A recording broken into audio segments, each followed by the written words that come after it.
ಅದು ಎಂತ ಸ್ವರ್ಗ ಅಲ್ಲ. ಎಷ್ಟೇ ಆದ್ರೂ ನನ್ನ ಆದಿತ್ಯನೂರು. ನಮ್ಮೂರು ಇದೆ ರಾಜಸ್ಥಾನ್.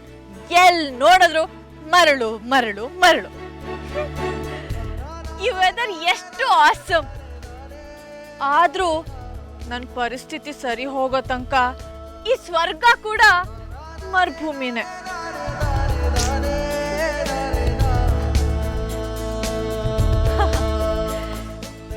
ನಾನು ಮಾತಾಡ್ತಾ ಇದ್ರೆ ಯಾರೋ ನನ್ನ ಮಾತಿಗೆ ಹ್ಞೂ ಅಂತ ಹೇಳ್ತಿದಾರೆ ಅನ್ನೋ ಫೀಲಿಂಗು. ಈ ಅಸ್ತು ದೇವತೆಗಳು ಅಂತ ಹೇಳ್ತಾರಲ್ಲ, ನಾನು ಮಾತಾಡೋದೇ ತಡ ತಥಾಸ್ತು ತಥಾಸ್ತು ಅಂತ ಹೇಳ್ತಿದ್ದಾರೆ ಅನ್ಸುತ್ತೆ. ಇಷ್ಟು ದಿನ ನನಗೆಲ್ಲ ನೆನಪು ಬರಲಿ, ನನ್ನ ಆದಿತ್ಯ ಸಿಗ್ಲಿ ಅಂತ ಕೇಳ್ಕೊಂತಿದ್ದು ಇದೇ ತೋಟದಲ್ಲೇ, ಇದೇ ಆಕಾಶನೇ ನೋಡಿನೇ ಅಲ್ವಾ. ಅದಕ್ಕೆ ಅಲ್ವಾ ಅವ್ನು ನನಗೆ ಸಿಕ್ಕಿದ್ದು. ಅಷ್ಟು ದೇವತೆಗಳೇ, ಇಷ್ಟು ದಿನ ನಿಮ್ಮ ಹೆಸರು ಹೇಳ್ದೇನೆ ವರ ಕೇಳ್ತಿದ್ದೆ, ಆದ್ರೆ ಈಗ ಹೆಸರು ಹೇಳಿ ವರ ಕೇಳ್ತಿದ್ದೀನಿ. ಜೀವನನೇ ಹಿಂಗಾಗೋಯ್ತಲ್ಲ. ಕೈಗೆ ಬಂದಿದ್ದು ಬಾಯಿಗೆ ಬರೋ ಅಷ್ಟರಲ್ಲಿ ಇನ್ಯಾವನೋ ಬಂದು ಎತ್ತಾಕೊಂಡು ಹೋಗ್ಬಿಡ್ತಾನೆ. ಬಡ್ಡಿ ಮಗ ಲಾಯರೇ ಟ್ರಾನ್ಸ್ಫರ್ ಮಾಡಕ್ ಒಪ್ಕೊಂಡಿರುವಾಗ ಈ ವಸುಂಧರ ಬಂದು ಒಂದು ದೊಡ್ಡ ಕಲ್ಲು ಎತ್ತಾಕ್ಬಿಟ್ಟು, ಆಸ್ತಿ ನಮ್ಮ ಕೈಗೆ ಬರಲಿ, ಇಲ್ಲೇ ಎಲ್ಲೋ ಒಂದು ಮರಕ್ಕೆ ಗೊಬ್ಬರ ಮಾಡಾಕೋದಂತೂ ಗ್ಯಾರಂಟಿ.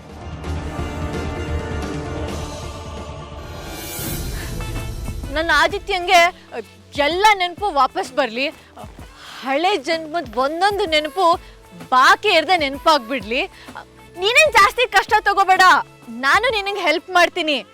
ಅದಕ್ಕೆ ನಂಗೆ ಶಕ್ತಿ ಕೊಡು, ಇಬ್ರು ಸೇರಿ ಈ ಒಳ್ಳೆ ಕೆಲಸ ಮಾಡೋಣ. ಪ್ಲೀಸ್ ನಂಗೆ ಹೆಲ್ಪ್ ಮಾಡು ಪ್ಲೀಸ್.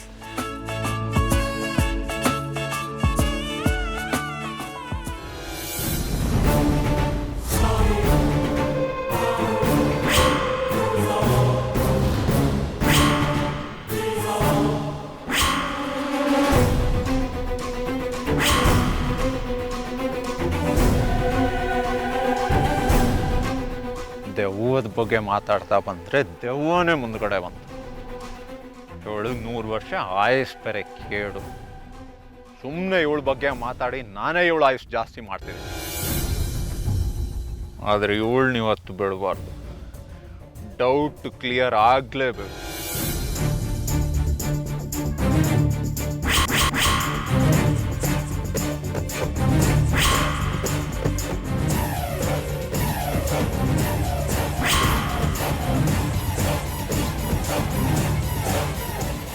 ಅಯ್ಯೋ, ಬಂದ ರಾಕ್ಷಸ.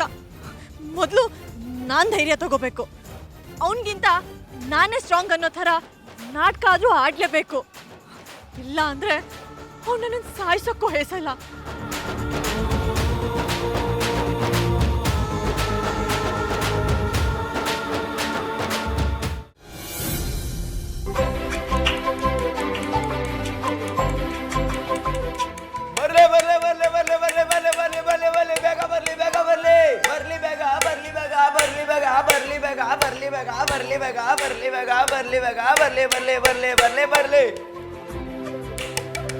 ಅಯ್ಯೋ, ಆಗ್ಲೇ ಕೂಗಕ್ಕೆ ಶುರು ಮಾಡ್ಬಿಟ್ರಾ? ಎಲ್ಲ ತಗೊಂಡ್ ಬರೋದ್ ಬೇಡವಾ ಪಾಪಚ್ಚಿ? ಇಲ್ಲ, ತಾಳ್ಮೆನೇ ಇಲ್ಲ. ಬರ್ಲಿ ಬೇಗ, ಬೇಗ ಬರ್ಲಿ, ಬರ್ಲಿ ಬೇಗ, ಬೇಗ ಬರ್ಲಿ, ಬರ್ಲಿ ಬೇಗ, ಬೇಗ. ರಾಮ ರಾಮ, ನಾವು ಬರೋವರೆಗೂ ಪುರ್ಸೋತಿಲ್ಲ ನಿಂಗೆ.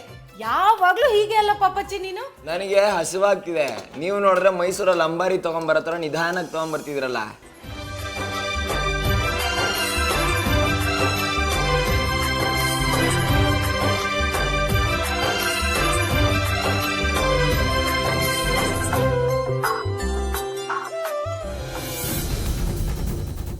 ಸಾಕು.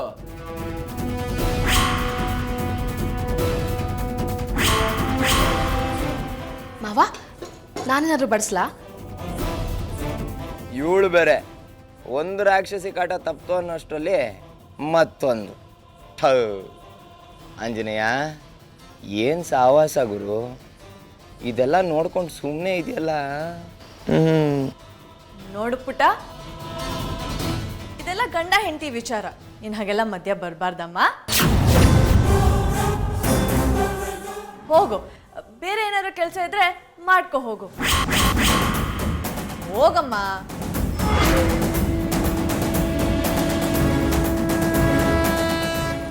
ಇನ್ನು ಸ್ವಲ್ಪ ಸಾರು ಹಾಕ್ಲಾ?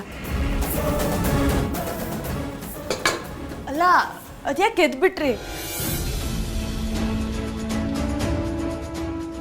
ಬೇಡ, ಸಾಕು ನನಗೆ. ಅಲ್ಲ ಅದು ಅಮ್ಮ, ನೀವು ಕೂರಿ, ಊಟಕ್ಕೆ ಬಡಿಸ್ತೀನಿ. ಬೇಡಮ್ಮ, ನೀನು ಕೂತ್ಕೋ, ಒಟ್ಟಿಗೆ ಊಟ ಮಾಡೋಣ. ಹಾಂ ಬಾ.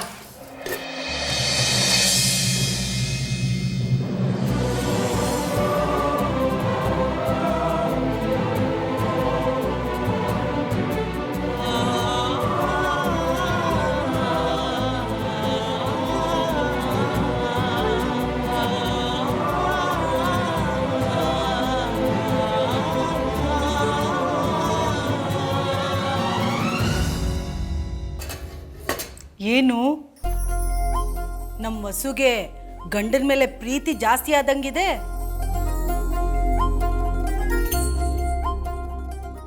ಮೊಳು, ಗಂಡನ ತಟ್ಟೆಯಲ್ಲಿ ಊಟ ಮಾಡೋದ್ರಿಂದ ಗಂಡನ ಆಯುಸ್ಸು ಜಾಸ್ತಿ ಆಗುತ್ತಂತೆ. ಓಹ್, ನನ್ನ ಗಂಡನ ಆಯಸ್ಗೆ ಈ ಮನೇಲಿ ಕಂಟಕ ಇದೆ. ಎಲ್ಲ ತೋಳಗಳು ನನ್ನ ಆದಿತ್ಯ ನುಂಗಕ್ಕ ಕಾಯ್ತಾ ಇದ್ದಾರೆ. ಅವನನ್ನು ಉಳಿಸ್ಕೊಳ್ಳೋಕ್ಕೆ ಮತ್ತೆ ಈ ಮನೆ ಉತ್ತರಾಧಿಕಾರಿ ಮಾಡೋಕ್ಕೆ ತಟ್ಟೆಲಿ ಊಟ ಮಾಡೋದೇನು? ನಾನು ಏನು ಬೇಕಾದರೂ ಮಾಡ್ತೀನಿ. ತಟ್ಟೆಯಲ್ಲಿ ಅನ್ನ ಇಟ್ಕೊಂಡು ಏನು ಯೋಚನೆ ಮಾಡ್ತಾ ಇದೀಯಾ? ಕೈಯೆಲ್ಲ ಒಣಗ್ತಿದೆ. ವಸು, ಇಲ್ಲ, ಏನಿಲ್ಲ.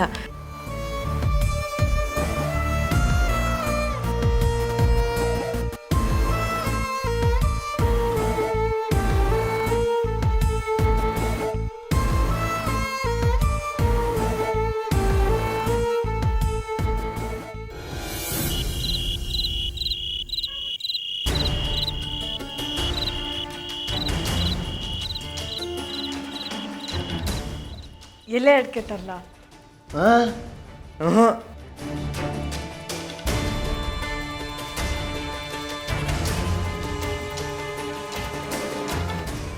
ಏನೋ ಸ್ಕೀಮ್ ಇಟ್ಕೊಂಡಿದ್ದಾಳಲ್ಲಪ್ಪ, ಇನ್ನೇನು ಡ್ರಾಮಾ ಮಾಡ್ತಾಳೋ?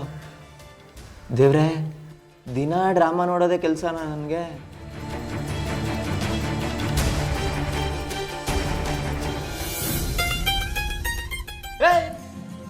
ಏನ್ ಮಾಡ್ತಿದ್ಯಾ ಎದರ್ಮೇಲೆ? ನನ್ನ ಗಂಡನ ಕಾಲನ ನಾನು ಒತ್ತಬೇಕು ಅನ್ನಿಸ್ತು, ಒತ್ತುತ್ತಾ ಇದ್ದೀನಿ. ಅದರಲ್ಲೇನು? ನೋಡು, ನಾನು ಇರಿಟೇಟ್ ಮಾಡ್ಬೇಡ, ಹೇಳ್ತಾ ಇದ್ದೀನಿ.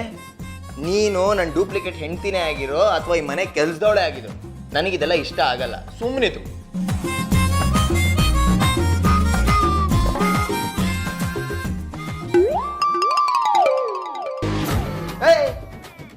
ಅಯ್ಯ, ನಿಮ್ಗೆಲ್ಲ ಒಳ್ಳೆ ಮಾತಲ್ಲಿ ಹೇಳ್ರೆ ಅರ್ಥನೇ ಆಗಲ್ಲ ಅಲ್ವಾ?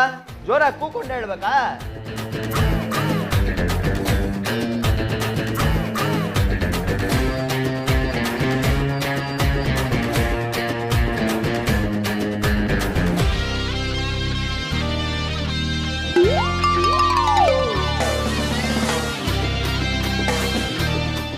ಪ್ಲೀಸ್, ಗಂಡನ ಕಾಲ್ವತ್ತು ಆಸೆ ಪೂರೈಸು. ನಿನ್ನ ಆಸೆ ಪೂರೈಸಕ್ ನೀನ್ ನನ್ಗೇನೇ ಆಗ್ಬೇಕು? ನೋಡು, ಈ ತರ ಓವರ್ ಆಗೆಲ್ಲ ಆಡಬೇಡ, ಸರಿ ಇರಲ್ಲ. ಅಲ್ಲ, ನಾನು ಕಾವೇರಮ್ಮನ ದೇವಸ್ಥಾನದಲ್ಲಿ ವ್ರತ ಒಪ್ಕೊಂಡಿದ್ದೀನಿ, ಗಂಡನ ಸೇವೆ ಮಾಡ್ತೀನಿ ಅಂತ. ಪ್ರತಿದಿನ 10 ನಿಮಿಷ ಕಾಲು ಒತ್ತಿದ್ರೆ ಸಾಕು.